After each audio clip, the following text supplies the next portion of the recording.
नवे रोज में आम इंतखाबात से मुतालिक केस की समाअत। इलेक्शन कमीशन और सदर मुमलिकत के दरमियान राब्ते का रिकॉर्ड पेश। इलेक्शन कमीशन ने सदर मुमलिकत को भी 11 फरवरी की तारीख दी। इलेक्शन कमीशन हुकाम की मीटिंग के मिनट्स भी अदालत में पेश कर दिए गए। पेश किए गए रिकॉर्ड पर सदर के दस्तखत नहीं है। चीफ जस्टिस का इस्तफसार। सदर ने अपनी रजामंदी का लेटर अलग से दिया है। अटॉर्नी जनरल का जवाब। वो रजामंदी का खत कहाँ है? चीफ जस्टिस काजी फायजीसा का अटॉर्नी जनरल से मुकालमा, वो भी आ जाएगा। अटॉर्नी जनरल का जवाब। समाअत में वक्फा।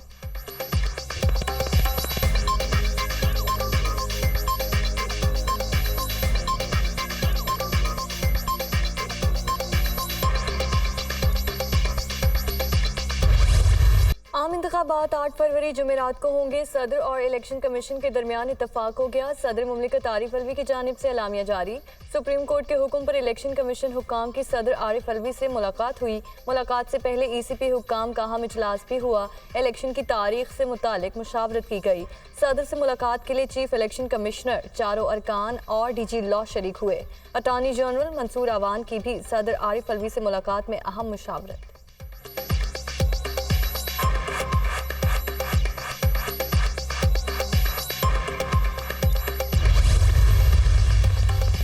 सदर से मिलने से इनकार नहीं किया। मुलाकात न करने का फैसला कमीशन का था। हमने सुप्रीम कोर्ट और सदर को लेटर में 11 फरवरी की तारीख दी थी, फिर मुत्तफिका फैसला हुआ।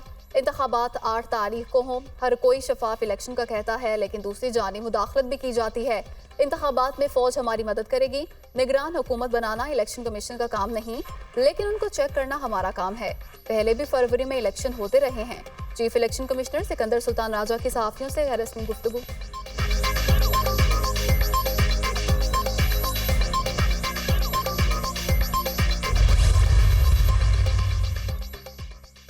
पाकिस्तान में 1997 में भी आम इंतखाबात फरवरी के महीने में हुए थे। मुल्क भर में 3 फरवरी को पोलिंग हुई। नवाज शरीफ की क़यादत में मुस्लिम लीग नून ने 2/3 अक्सरियत हासिल की।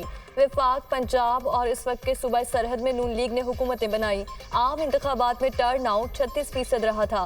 वज़ीर आज़म का इंतखाब 17 फरवरी 1997 को हुआ।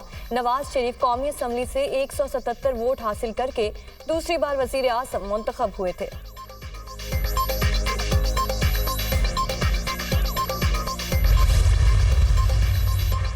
आइन कहता है 90 रोज में इलेक्शन होने चाहिए। हम भी चाहते थे कि 90 रोज में इंतखाबात हों। आज लेवल प्लेइंग फील्ड की बात की जाती है। हमें तो कभी लेवल प्लेइंग फील्ड नहीं मिली, मगर हमें आइन की बाकी शिकें भी सामने रखनी चाहिए। मर्दमशुमारी के बाद इलेक्शन कमीशन को हल्का बंदियां करना है। हमें फैसला करना होगा कि मुल्क को किस समत में लेकर जाना है। मामलात हमने खुद खराब किए, किसी को इल्जाम ना दें। सियासी जमातों से मुलाकातें हुई, सबके अलग अलग मसाइल थे। इसहाक डार का सेनेट में इजहार ख्याल।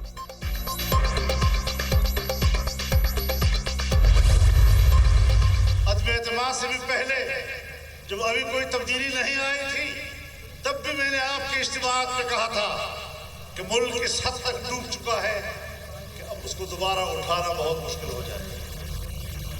हमारे सियासी ज़ुआमा स्टेज पर ये बात करते थे कि अगर इक़्तिदार मेरे पास आया 6 माह में उनकी मईशत को संभाल लूंगा।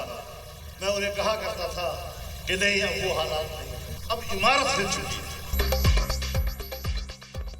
साबिक वज़ीर आज़म के खिलाफ अदम एतमाद लाने से पहले कहा था, फौरी इलेक्शन कराओ, मुल्क को दोबारा उठाना मुश्किल होगा। घर हमारे सियासी ज़मा कहते थे 6 माह में हालात बेहतर कर देंगे। दोस्तों की राय थी, इसलिए साथ चलना पड़ा। इंतखाबात गैर यकीनी सूरत हाल में होंगे, खुदा करे वक्त पर हो जाएं। 2018 में जाली इंतखाबात हुए और जाली नताइज आए। हम 2018 से इसराइली एजेंट के खिलाफ जंग लड़ रहे हैं। माशरत खा सियासत का दौर खत्म हो चुका, अब आमना सामना होगा। JUI सरबराह मौलाना फजलुर रहमान का कराची में सिंध अमन मार्च से खिताब।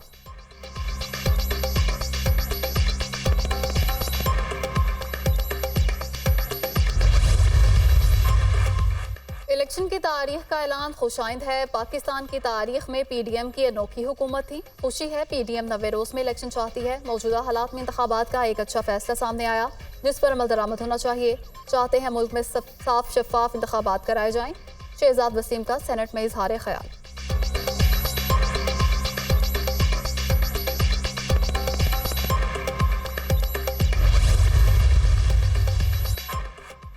इलेक्शन की तारीख के ऐलान को पूरी कौम सराहती है। इंतखाबात में सबको लेवल प्लेइंग फील्ड मिलनी चाहिए। अरबों रुपए लोगों के जहन साजी के लिए इस्तेमाल किए गए। हमारे खिलाफ जहन बनाया गया कि ये चोर और डाकू हैं। कौन किस वाक़े का मास्टरमाइंड है सबको इल्म है। कई मरतबा पहलवानों को इकट्ठा करके नवाज शरीफ के मुकाबले में खड़ा किया गया। नून लीगी रहनुमा जावेद लतीफ़ की मीडिया टॉक।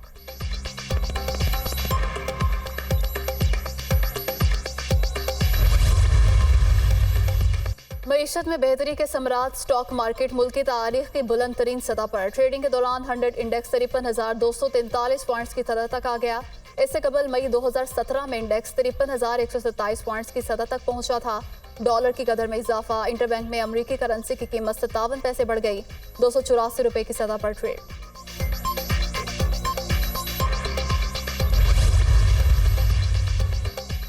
FPR हुकाम के IMF मिशन के साथ पहले तकनीकी मुज़ाकरात, रेवेन्यू टारगेट, रिफंड्स, अदायगियों और टैक्स छूट पर रिपोर्ट पेश। जुलाई से सितंबर इनकम टैक्स रिफंड्स, अदायगियों का टारगेट हासिल किया गया। सितंबर 2023 तक इनकम टैक्स रिफंड्स अदायगियां 250 अरब रुपए तक महदूद की जानी थी। इनकम टैक्स रिफंड्स अदायगियों में बतदरीज कमी की जा रही है। IMF शराइत पर अमल दरामद करते हुए एमनेस्टी स्कीम भी नहीं मुतारिफ करवाई गई। रिपोर्ट।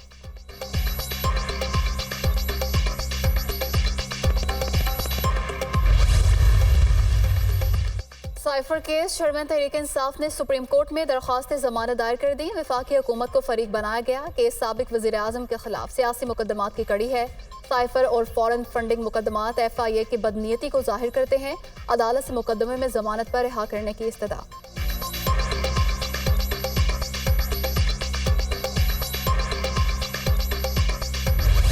अस्पतालों, स्कूलों, पनाहगुज़ीन कैंपों पर हमले। इसराइली मज़ालिम इंतहा को पहुंच गए। सहूनी फोर्सेस ने अलबरीज कैंप पर भी बॉम्ब बरसा दिए। जबालिया पनाहगुज़ीन कैंप पर लगातार तीसरे रोज भी बमबारी।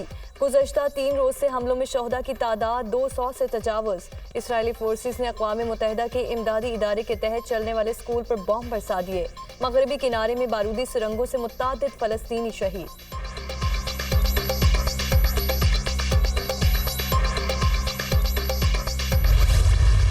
बेरहम इसराइली फौजियों की बर्बरियत जारी। मज़ीद 300 फ़लस्तीनी शहीद। गजा के अल-कुद्स अस्पताल के करीब भी बमबारी। हर तरफ लाशों और मलबे के ढेर। शहीद फ़लस्तीनियों की तादाद 9,000 से तजावुज़। 3,700 से ज़ायद बच्चे, 2,326 ख़वातीन भी शामिल। 32,000 से ज़ायद फ़लस्तीनी ज़ख्मी। हमास हथियार डाल दें या मरने के लिए तैयार रहे। इसराइली वज़ीर दिफा की एक और धमकी। योवा गैलेंट का कहना है कि फ़लस्तीनियों के पास अब तीसरा कोई ऑप्शन नहीं बचा।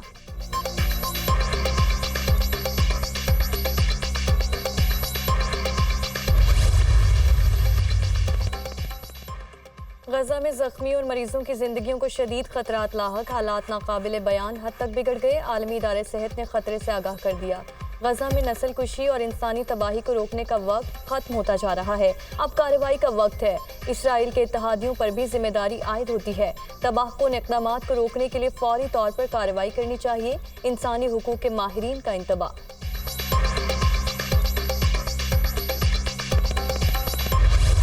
इसराइली हमलों पर अल-कसाम ब्रिगेड की जवाबी कार्रवाई। सेहूनी फौज पर लबनान से रॉकेट दाग दिए। शुमाली इसराइल के इलाके किरियात शमोना में 12 रॉकेट फायर। मुतअद्दिद गाड़ियां तबाह, दर्जनों फौजी जख्मी। गजा की जानिब बढ़ने वाले इसराइली फौजियों पर ड्रोन हमला। सेहूनी फौज को भारी जानी नुकसान।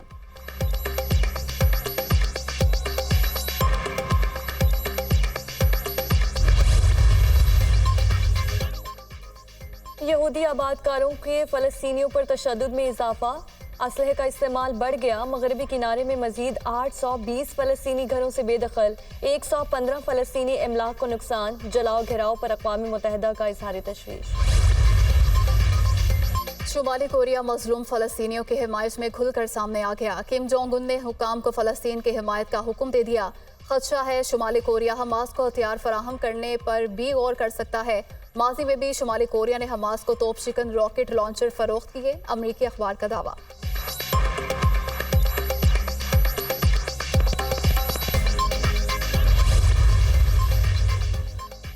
गजा में तबाही पर जो बाइडन को शर्म आनी चाहिए। बरतानिया की हिज़्ब इख्तिलाफ लेबर पार्टी के साबिक सरबराह की शदीद तनकीद। गजा में इंसानी अलमिया होता देख रहे हैं। अमरीकी सियासी एस्टेब्लिशमेंट तबाही पर तमाशाई बनी है। जरीमी कॉर्बन।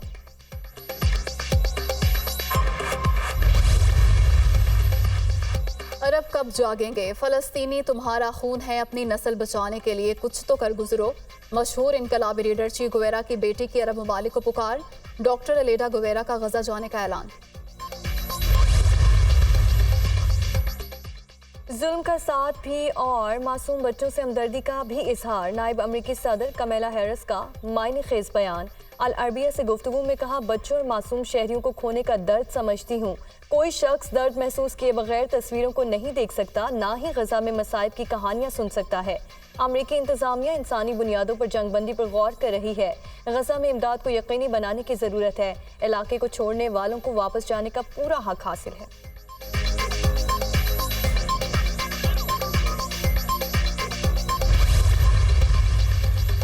रूस की जानिब से इसराइल के हक के दिफा का जवाब मुस्तरद। अक़वाम मुत्तहिदा में रूसी मंदूब ने इसराइल को काबिज करार दे दिया। गजा में इंसानी कवानीन के खिलाफ वर्जियों और मासूम शहरियों की नस्ल कुशी पर मगरिब की दोगली पॉलिसी नाकाबिल कबूल है। मशरिक़ वुस्ता में खून रेजी रोक कर बहरान को खिते में फैलने से रोका जाए। रूसी मंदूब का खिताब।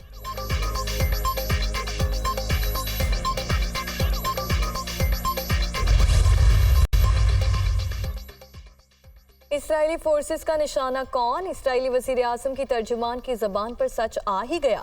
सवाल के जवाब में पहले कहा सिर्फ फ़लस्तीनी अवाम सेहूनी फोर्सेस का निशाना है, फिर बयान से मुकर गई। फौरन कहा नहीं, दहशतगर्द इसराइली फोर्सेस का टारगेट है। सऊदी अरब का फ़लस्तीन के लिए 5 करोड़ रियाल अतिया। 3 करोड़ सऊदी हुकूमत, 2 करोड़ रियाल वलीअहद शहज़ादा मोहम्मद बिन सलमान देंगे।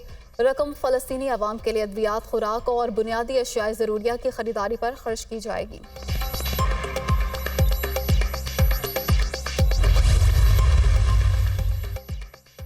मुत्तहिदा अरब अमारात फ़लस्तीनियों को $2 करोड़ इमदाद देगा। हुकूमत का 1000 जख्मी बच्चों को UAE लाकर इलाज कराने का ऐलान।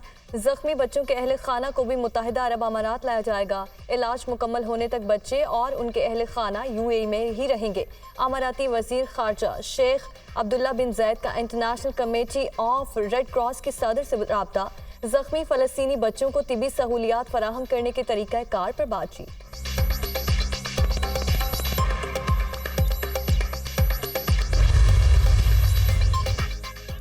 क्रिकेट वर्ल्ड कप में आज एक मैच खेला जाएगा। अफगानिस्तान और नीदरलैंड्स की टीमें मद्दे मुकाबिल होंगी। अफगानिस्तान ने एवन में 3 जबकि नीदरलैंड्स ने 2 मैचेस जीते हैं।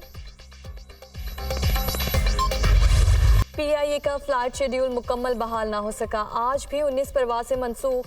कराची से इस्लामाबाद, दमाम से कराची, दुबई से मस्कत और गवादर की परवाजें रवाना ना हुई। 17 रोज़ के दौरान कौमी एयरलाइन की मनसूख परवाजों की तादाद 754 हो गई।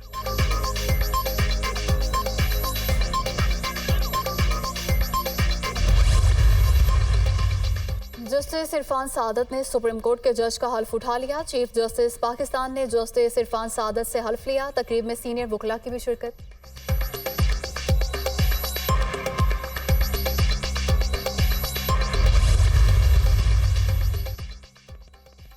लाहौर हाई कोर्ट का आलूदगी फैलाने वाली फैक्ट्रीज को सील करने का हुक्म। जो फैक्ट्रीज काला धुआं छोड़ रही हैं इन्हें सील किया जाए। जब तक वो बयान हल्फी नहीं देंगे तो डी सील नहीं किया जाएगा। दोबारा खिलाफ वर्जी हुई तो फैक्ट्री को मिसमार कर दिया जाएगा। अदालत की हिदायत, स्मोक के तदारुक के लिए दायर दरख्वास्त पर समाअत 7 नवंबर तक मुलतवी।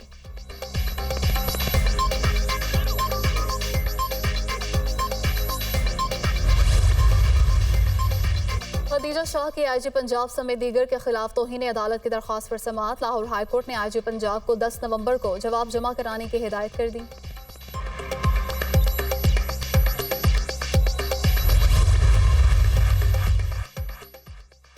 बलूचिस्तान के हर शहरी का मुफ्त इलाज होगा। शनाख्ती कार्ड ही हेल्थ कार्ड होगा। मरीज को बेहतरीन सहूलियात पहुंचाने में भरपूर किरदार निभाया जाएगा। शहरी बगैर किसी रुकावट के सरकारी और प्राइवेट अस्पताल में इलाज करवा सकेंगे। निगरान वजीर आला अली मर्दान डोमकी की गुफ्तगू।